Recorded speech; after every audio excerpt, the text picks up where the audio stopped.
So Um, you're inhaling yeah. So through this nostril. You're holding for 5. You got the one-handed yeah, thing there. You do use so you use one finger there and then use the other one there. That's what you do. yeah. So like traditionally in yoga, this is called Vishnu Mudra, which is the mudra of balance. And So it's mudras are hand signals.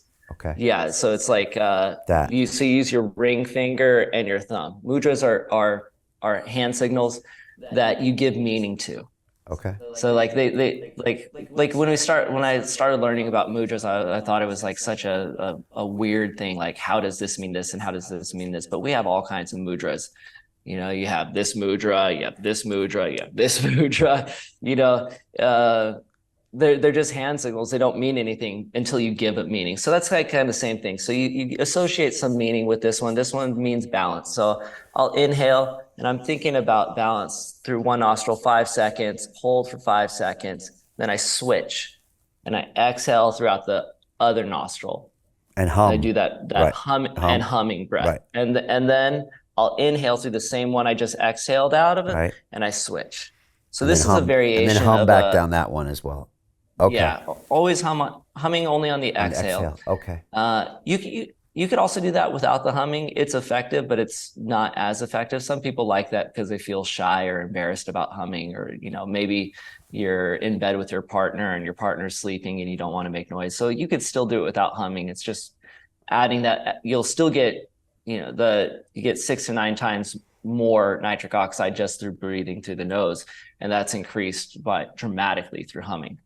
Okay. So And yeah, so so I'll how do many that. cycles will you do of that to go to sleep? You know, it's the amount of cycles is not really important. What's important is the effect. And so as you feel like that was enough, that's enough. Right? You don't need to go, okay, I should do 6 cycles or 10 cycles or 20 cycles. Maybe it's 2 or 3 cycles that you do and you feel like, oh, that feels really good. And then after I do that a few times, I'll lay down on my back and I'll do just a really like a 10-second inhale. Oh, sorry, a 5-second inhale, a 10-second hold, a 10-second exhale. And so this is focusing more on the exhalation. Or I might start 5, 5, 10. It really like it kind of depends on my mood and how I'm feeling. So I'd say for like someone that's beginning with this practice, doing 5, 10, 10 is a long breath. So maybe doing 5, 5, 10 would be a little bit more accessible for most people. And what this does is you're doubling the exhalation to the inhalation. If we remember back to the beginning of our conversation, inhalation is related to our sympathetic nervous system. So when we work in this 2-to-1 ratio to sympathetic, parasympathetic, we increase a lot more parasympathetic nervous system, which helps to relax us down.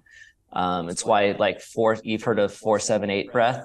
No. So 4-7-8 breath is a breath that a lot of therapists use to calm people down. It's a 4-second inhale, 7-second hold, 8-second exhale. And if you look, it has that same 2-to-1 ratio that the exhale is twice the inhale.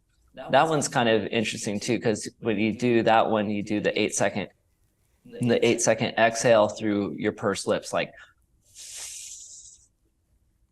And so exhaling through pursed lips like this increases your vagal tone, your vagus nerve, and which is the majority of your parasympathetic nervous system. So if you could do also this 4-7-8 breath, inhale for 4, hold for 8, or hold for 7, exhale for 8, and just do the slow. And that's going to help stimulate the vagus nerve and it's going to help calm you down. Huh. And maybe just those 2 breath practices might be enough. If I say like the third breath practice that you would do would just be focusing on soft, relaxed breath and just feeling the breath as more as like the body is breathing. So it becomes less about like how long I'm breathing or how I'm breathing, but just like more of the breathing is a full body experience.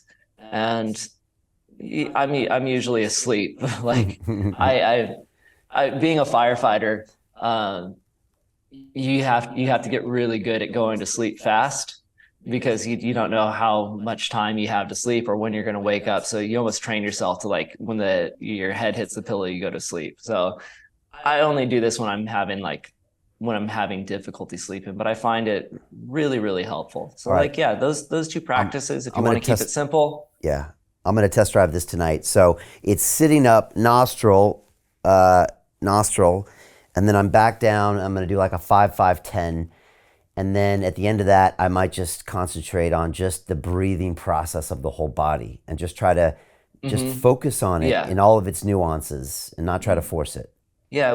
What's really nice too is you put one hand on your chest, one hand on your belly, and without putting too much thought onto it, feel as like your belly and chest are rising and falling at the same time. You know, like again, don't overanalyze it. You don't want to be thinking too much. You just want to be feeling into it. So this is really kind of transitioning the mind from the activity of thinking to the sensation of feeling. So moving back into the body. And as you move into the body, that's going to bring you into the parasympathetic nervous system, and hopefully it works wonders. Okay, that's super I know helpful. with students that I've practiced and worked with breathing, where I had one student who's a doctor that he was taking Ambien, to help him with his sleep, and then started working through breath practices. And within 3 weeks was completely off of the Ambien and was sleeping like a baby. So, but like all things, results may vary. Yeah. I think the most important thing is the other thing with sleep too is, I think if you can't sleep, is not to try to sleep. Right? Not to try to force yourself to do it. When I feel like I can't sleep, I'll be like, okay, I can't sleep. And so I'll do something else. I'll read a book, or I'll meditate, or I'll play guitar. I'll do something that might be a little bit active, but something that I feel relaxed about, so that I'm not forcing myself to sleep. And then when I feel tired, I'll do a little breath practice. Yeah. Really, by the time you just lay on your back. I'm not a back sleeper. I'm a side sleeper, but that's the only time I'll fall asleep on my back. Hey, it's Brian Rose, founder of the DeFi Academy. I've told you my 4-week crypto bootcamp is amazing, but don't take my word for it. This is what my students are saying. The DeFi Academy was an amazing experience for me. It took me totally out of my comfort zone. In this course, I was challenged, I was held accountable, and pushed to do things that honestly weren't always easy. It's been phenomenal, and I can't believe we're already up on our 4 weeks. It has flown by. Going through this DeFi accelerator by far was one of the best courses I've taken. You do this course, you really get into the nitty-gritty of the activities that will make you comfortable with decentralized finance. Thank you so much to Brian and everyone at London Real and the DeFi Academy for even putting together an amazing course like this. Anybody else that wants to do it, please sign up. It is well worth the money.